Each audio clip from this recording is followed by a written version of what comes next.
Welcome to My Life's Reward. This is Scott, and this is a continuation of the Baraga Plains Trail, just a story, and then sort of an introductory into the Teddy Lake State Park series that I'm going to do, or actually just one other video. I had a little story that I wanted to share, and that will follow as I'm driving into the Teddy Lake area going to the Teddy Lake Yurt at Teddy Lake. This is coming off of M41 using North Nestoria Road.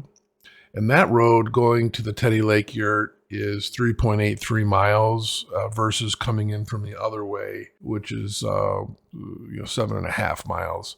So just a look at that road coming in. Couldn't find any other video on YouTube that showed this. And if people are interested, they can see what it looks like going in to the park from this vantage point. In the next video that I do of Teddy Lake State Park, I will show the entry coming in from the other way, so you have both vantage points.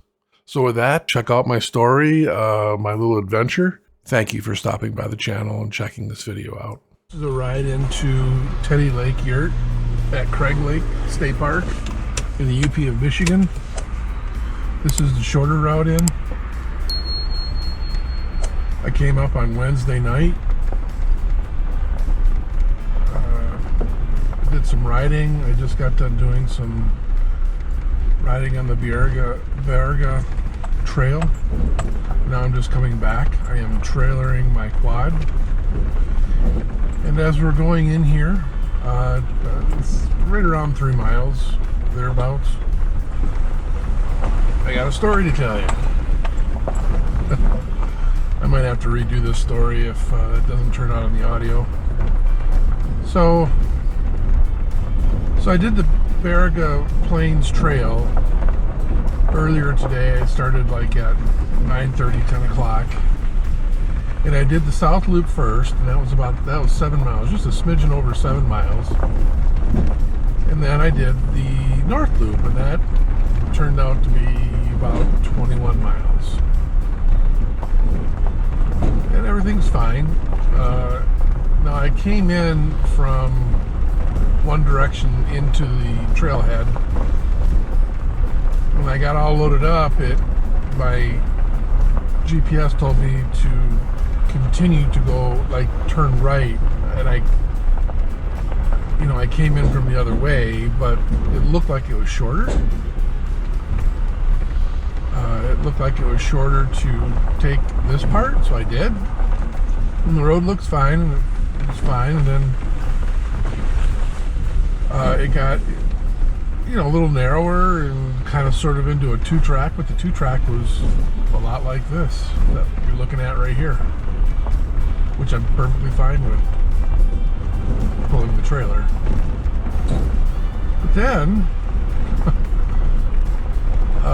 it narrowed up a bit, and there was, if you look on the right, there are these weeds, there was a cut piece of wood that was probably 1.5 feet across. I didn't see it, and my right trailer tire hit it, and of course that's a fender. That was just the start of everything. That was just the start of my problems. I'm like, well, I don't see any way to turn around, which I should have turned around. I should have figured out a way to turn around or back out right then and there, but I didn't. But I kept going, and this 2-track, I wish I would have had this on GoPro, but I tell you, I was losing my mind because I just didn't know how I was going to get out of there. But I kept going, and the trail just got narrower and narrower to the point where I have like a 1/2 inch from my trailer wheel wells to trees, and I have to go very slow. And there were a couple of times where I had to take a dead tree, and I had to use the front tire on my Jeep to push it over at the ground level so I could get through. Now these are only dead trees, so it shouldn't be an issue. It's more dangerous for me with the top breaking and coming down on top of me, but So I had to do that once or twice, and the trail just kept getting narrower and narrower, and you know, to the point where even the half-inch was gone, and I'm riding the tires in alongside, you know, the road. Like the tires are actually in the weeds, and it just went on and on. I think I might have went about a total of 10 to 12 miles on 2 tracks that were not really 2 tracks, they were more trails. And so the driver's side back trailer wheel well, I don't know when that happened, but it did take a hit, and there's a little bit of a bend in the outside part of it. I think that will be easily fixed. You can't even really tell, other than that pinch. There's a pinch there, like up by the light, up by the back fender well light. However, the passenger side didn't fare out so well. That thing looks like a mangled mess. And that's when it hit the log. So that log just totally killed it. Now, I had some damage to that fender before when I had the spare tire rack hooked on to the one of the ramps, and those brackets weren't meant to hold the weight of a tire, and it snapped the bracket off, and then it kind of folded underneath, and then it hit the fender. It bent it a little bit. But this pretty much finished it. So I'm going to check the body shop, or I know a metal fabricator that could possibly straighten it out and make it look halfway decent again. So when I get done here, I'll take the camera and I'll show you pictures of the fender wells. The only other thing that happened was somehow the back wiring harness that splits between the 2 back lights, there must have been a lot of extra wire. It was just dragging on the ground. It didn't sever any connections, but it was just dragging on the ground.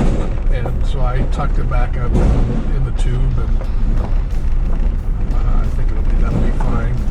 And then my license plate got bent up a little bit, so I'll try to straighten that out. So I tell you, man, I was worried. There were a couple of times there where it started looking like an ATV trail, and it was in fact ATV for 50-inch. It was also for 72-inch. And then there was another one. I'm not really sure. I've never seen that before. I don't know if that meant a Jeep or whatever. But if I were just in the Jeep, it would have been fine. I could have done plenty fine with that. It would have worked out perfectly fine. There would have been any worries. It was the trailer, and it's the width of the trailer, because it's probably, I would guess, a foot, maybe 14 inches on each side, farther than a Jeep. So, anyway, the moral of this story is, when you know that there's a way in, take the same way out. Don't try to save time, because it didn't save me any time at all. It just ended up taking me a long time. Very stressful.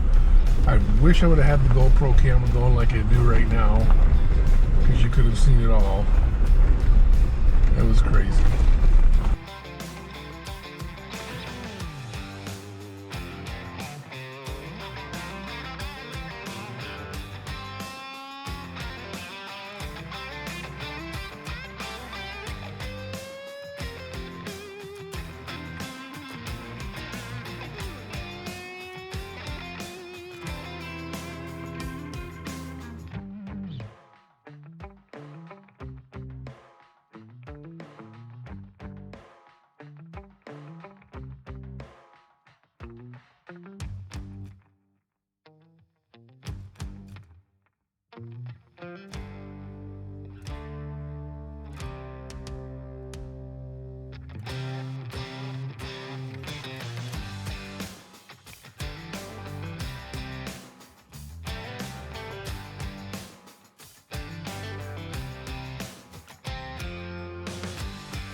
As we progress down this road, you'll see a curve right and then a left, and we're going to go left to go to the Yurt. But if you go right, you go right to Craig Lake and eventually back out to the Michigan Road.